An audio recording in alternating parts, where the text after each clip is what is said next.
crema, por ejemplo, de color blanca, se va transformando y tomando una coloración rosada, ¿ya?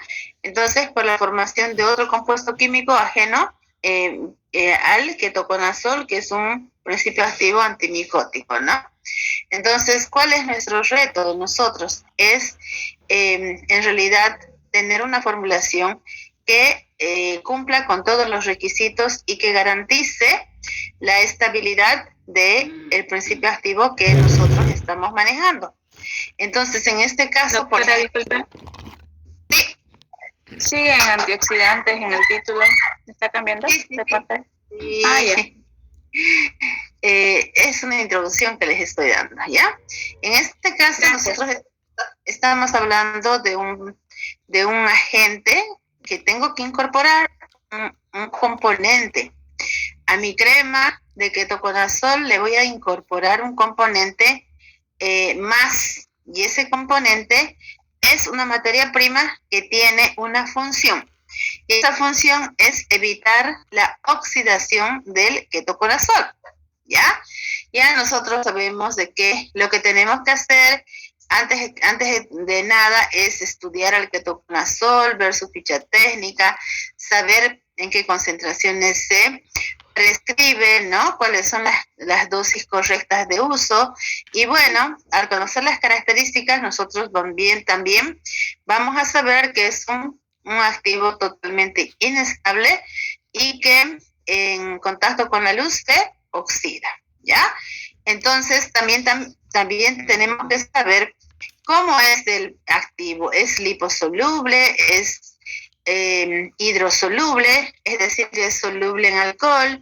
¿Es soluble en agua? ¿Es soluble en propilenglicol? ¿Es soluble en glicerina? ¿Es soluble en medios oleosos? ¿Dónde es soluble? El ketoconazol es soluble en alcohol, ¿ya? Es soluble en alcohol y podemos trabajarlo nosotros de esta manera. Entonces, ya sabemos que va a ser un sistema, si es soluble en alcohol y es poco soluble en agua, entonces nosotros sabemos que tenemos que utilizar un antioxidante de naturaleza acuosa. Hay antioxidantes de naturaleza acuosa, hay antioxidantes de naturaleza oleosa. Entonces, lo primero que sabemos es principio activo, se oxida fácilmente. 2, ¿qué naturaleza tiene? ¿Para qué? Para elegir el agente antioxidante, ¿ya? Entonces, hay 2 tipos de antioxidantes, para sistemas acuosos y para sistemas oleosos. Si el ketoconazol es soluble en alcohol, ligeramente soluble en agua, es un sistema que corresponde a la hidrofilia. Por lo tanto, tengo que buscar un antioxidante que se disuelva en agua, ¿no? Bueno, y si en el caso contrario estuviéramos hablando de un activo que solamente se disuelve en aceites, estamos hablando de un activo liposoluble. Y tenemos que incorporar un antioxidante, por supuesto que sí, pero este antioxidante tiene que ser de naturaleza, o sea, tiene que ser un antioxidante para sistemas oleosos, ¿ya? Entonces, ¿para qué incorporamos un agente antioxidante? Para preservar las características de un principio activo que está formulado en una forma farmacéutica y que requerimos que sea estable durante un determinado tiempo, no se oxide, ¿ya? Ahora, recordemos que la oxidación en realidad es la descomposición de una materia prima con pérdida de su función. Porque al oxidarse, la materia prima, esta va a cambiar las características totalmente, ¿no? Entonces, ya sea esta de naturaleza acuosa o de naturaleza oleosa. Si hablamos de los aceites, ¿qué pasa con los aceites? Los aceites se oxidan cuando estos sufren un proceso de enranciamiento, ¿no? Y este enranciamiento se manifiesta con un cambio de olor desagradable característico a los productos rancios. Entonces, ¿qué tenemos que hacer? Incorporar antioxidantes de naturaleza oleosa para evitar que cuando un aceite se oxide y rompa sus cadenas, cambie las características. Entonces tenemos que preservar ese aceite, ¿ya? Bueno, entonces un antioxidante es una materia prima que tiene una función, ¿no? Y su función principal es preservar la formulación, sobre todo al principio activo y los principios activos frente a cualquier proceso oxidativo, ¿ya? Bueno, tenemos dos tipos de sistemas, los sistemas acuosos y los sistemas oleosos. Entonces tenemos materias primas que son utilizadas en sistemas acuosos y otras en sistemas oleosos. Entre los sistemas acuosos podemos citar al bisulfito de sodio, al metabisulfito de sodio, al tiosulfato de sodio y al clorhidrato de cisteína. Y en los sistemas que son oleosos podemos utilizar al hidroxibutilo-tolueno, también identificado en Europa como E321, y al hidroxibutilo-tolueno anisado, que es el E320, ¿ya? En Europa se conoce con el nombre de E320. Para sistemas oleosos también tenemos nosotros antioxidantes como el alfa-tocoferol. Alfa-tocoferol está mal escrito. Tenemos al ascorbil palmitato o E304. Tenemos al propilgalato. También tenemos como agente sinergista en los sistemas oleosos al ácido ascórbico, conocido como E300, al ascorbato de sodio, conocido como el E300, al ascorbato de calcio, como el E302, al galato de propilo, como el E310, al galato de octilo, se lo conoce en la Comunidad Europea como el E311, y al galato de dodecilo como, E312 y el otro 311, ¿ya? Bueno, un agente antioxidante va a cumplir la función de evitar el proceso de oxidación y la formación de radicales libres, pero también puede ser acompañado por una segunda persona que se llama agente quelante o por un agente prácticamente que va a reforzar a el antioxidante como un aditivo que favorece este proceso de la oxidación, ¿ya? Entonces, entre los quelantes más usados tenemos al etilendiamín tetraacético, ¿ya? En realidad, este agente quelante, ¿qué hace? Va a acomplejar trazas de cobre, trazas de hierro, ¿ya? Y entre otro agente quelante tenemos el ácido dietilenotriaminopentaacético, ¿ya?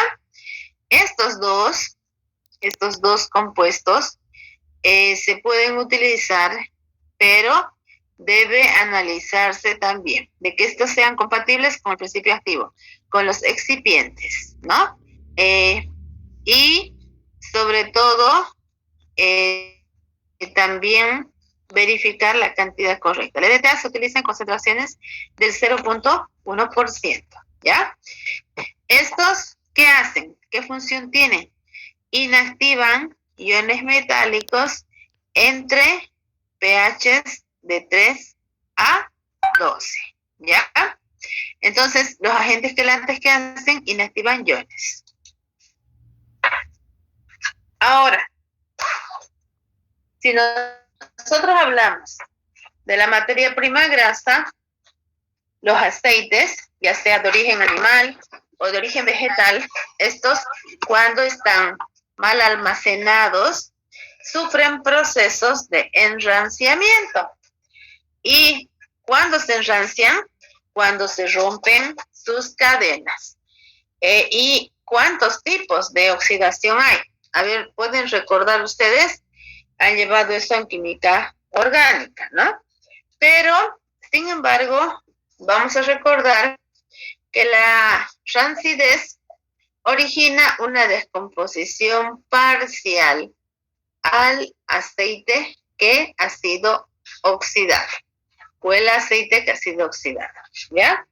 También origina, en realidad, cambios organolépticos como olor, color y sabor, ¿ya? Estos cambios se deben a que los aceites han manifestado alteraciones en sus estructuras y han formado compuestos totalmente ajenos. Por lo tanto, vamos a tener cualquier tipo de interferencias, incompatibilidades, todas las cosas que puedan ir en contra de la formulación si nosotros no consideramos estos aspectos que son fundamentales en la elaboración de un medicamento. ¿Ya? Además que en los aceites, en la rancidez, la oxidación destruye las vitaminas A y la vitamina D, así que también destruye los ácidos grasos esenciales, ¿ya? Entonces, recordemos, en química orgánica, que ustedes ya han llevado, recordemos que los agentes que causan la rancidez están conformados por calor, por luz y por humedad y aire, ¿ya? Si hablamos del calor, temperaturas mayores a 250 ya originan la formación de acroleínas y la descomposición del aceite. En cuanto a la luz, el aceite se va a decolorar, y en cuanto a la humedad, la humedad va a ir a facilitar el proceso de enranciamiento. Entre otros factores que pueden en realidad producir rancidez es la presencia de levaduras, de hongos, de bacterias y de fermentos, ¿ya? Bueno, hay 3 clases de rancidez, recordando lo que han llevado en química química orgánica, ¿no? La rancidez hidrolítica se manifiesta cuando se produce hidrólisis de los glicéridos en grasas hidratadas. Aquí tenemos ejemplos de uso doméstico como la margarina y la mantequilla. Ahora, también la rancidez se puede originar por la presencia de microorganismos, de hongos y de levaduras, ¿ya? O sea, se puede presentar un proceso de rancidez en los aceites por contaminación de los mismos por microorganismos, hongos y levaduras, ¿ya? Ahora, también puede producirse rancidez en los aceites por el desdoblamiento de la glicerina, por el desdoblamiento, de los aceites en glicerina y ácidos grasos. En realidad, aldehídos, la formación de aldehídos y cetonas, ¿no? La segunda rancidez corresponde a la rancidez cetónica, que en realidad manifiesta la oxidación de los ácidos grasos no saturados. ¿Por quién? Por hongos y por bacterias que van a actuar directamente sobre los glicéridos de bajo peso molecular, ¿ya? Originando la rancidez cetónica. Y tenemos la rancidez oxidativa, que es simplemente la oxidación de los ácidos grasos saturados, como el oleico y el linoleico, ¿ya? Bueno, de todas maneras nosotros tenemos que recordar la teoría de Tirch y Bayer, ¿no? Que son teorías que quieren en realidad respaldar la oxidación. ¿Y qué decía? Que el ácido oleico en contacto con el oxígeno nos va a formar un peróxido oleico más agua, ¿no? Dándonos como producto un ácido oxioleico y el ozono, ¿ya? Bueno, entonces vamos a ir a ver qué antioxidantes grasos nosotros debemos conocer. Para empezar, recordemos que los antioxidantes grasos impiden la rancidez de las grasas, ¿no? Evitan la rancidez de los aceites vegetales, de la manteca de coco, de la manteca de karité, de todos los compuestos oleosos, ya sean estos estén en líquidos o estén sólidos, ¿no? Entonces, un antioxidante es necesario, ¿para qué? Para evitar el rompimiento de las cadenas, para evitar el proceso de oxidación por destrucción de oxidación de los aceites por la presencia de microorganismos, ¿no? Bueno, entonces ya hemos indicado que de acuerdo a las características, un antioxidante debe ser inerte, debe ser atóxico en las concentraciones empleadas. Deben ser, en forma general, deben ser solubles en aceites y grasas, ¿no?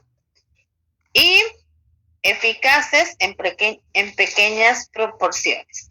Ser atóxicos o ser inocuos es lo mismo, ¿ya? No deben reaccionar con ninguna sustancia y deben conferir a los preparados el color, olor y sabor. En realidad también deben ser termoestables, ¿no? Hay muchas materias primas que se utilizan como agentes antioxidantes dependiendo de su naturaleza, ¿ya? Entonces, profundizamos un poquito en la naturaleza de los antioxidantes oleosos, ¿ya? Que ellos pueden ser los fosfátidos como la lecitina, la cefalecina, el gosipol y el tocoferol, ¿ya? Todos esos se utilizan para sistemas oleosos. Si ustedes van a hacer un aceite de coco con aceite de almendra y ya tiene la formulación, bueno, entonces se tendría nomás que combinar y elaborar en el laboratorio todos aquellos productos que ameritan el uso de un agente antioxidante. Ya, otra materia prima como natural tenemos a la resina de guayaba. Esta es para grasas animales y vegetales. Por ejemplo, ustedes ayer creo que, ustedes van a elaborar algunas cremas, ¿ya? y las cremas tienen aceite y agua. Entonces, ¿qué hago? Tengo que poner el agente antioxidante para evitar que las grasas que van a componer la formulación se oxiden. Por ejemplo, una crema base tiene alcohol cetílico, tiene ceramlanet, tiene un agente autoemulsionante. Entonces, ya son materias primas identificadas para elaborar un proceso que nos permita utilizar estas materias primas de naturaleza oleosa y vemos que todo lo que tenga naturaleza oleosa debe evitarse la oxidación con el uso de materias primas que tienen la función de ser antioxidantes, ¿ya? También tenemos al ácido nordihidroguayarético, que también actúa como un agente antioxidante. Este se encuentra sobre todo en los aceites, en las mantecas, en las mantequillas, ¿ya? Bueno, entonces por su origen tenemos a los naturales, a los semisintéticos, nos vamos a abocar, y los sintéticos. Nos vamos a abocar ahora a hablar un poquito de los sintéticos. Como antioxidantes sintéticos, nosotros citamos a la hidroquinona, a las pirocatequinas, a los naptoles y otros, ¿ya? ¿En qué se diferencian los sintéticos de los naturales? Solamente en la naturaleza. Un minutito, por favor.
Ya, entonces, recordando y recapitulando, tenemos los antioxidantes de origen natural, los de sintéticos y los semisintéticos, ¿no?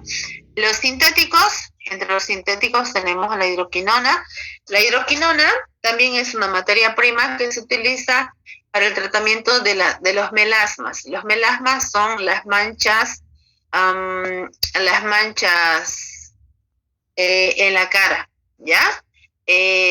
Entonces, aparte de tener una acción, la hidroquinona también tiene una función, que también es un agente antioxidante, ¿ya? Bueno, entonces vamos que actualmente también nosotros tenemos, y son los más utilizados, son los orto y los paradifenoles, y también los polifenoles, ¿ya?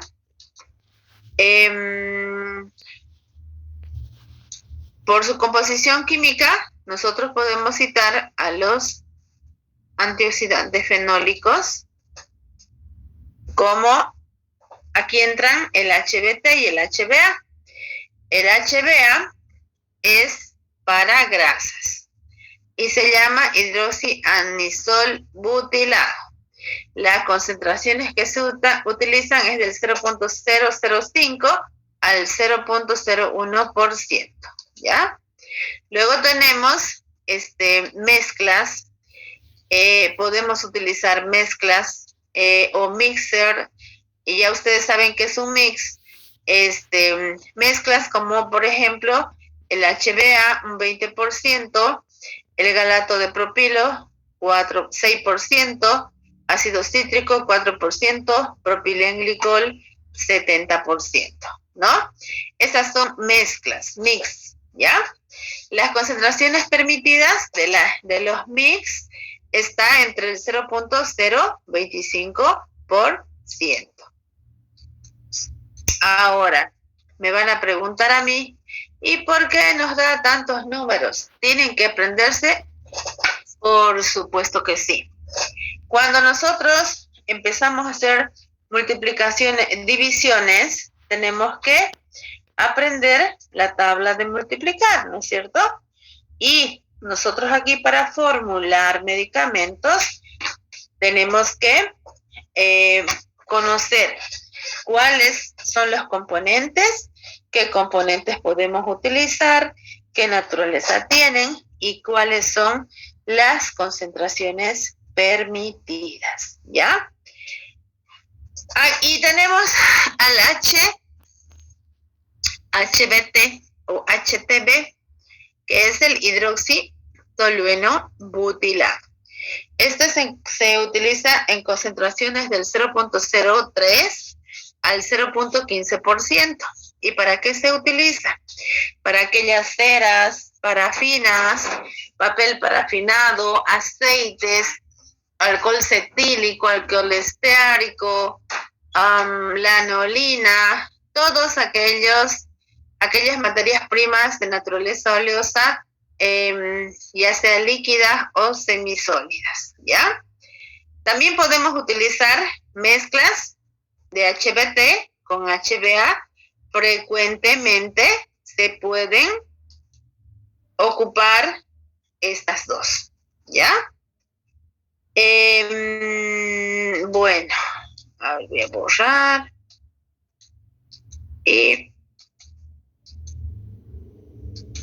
También tenemos a otros antioxidantes como el galato de propilo.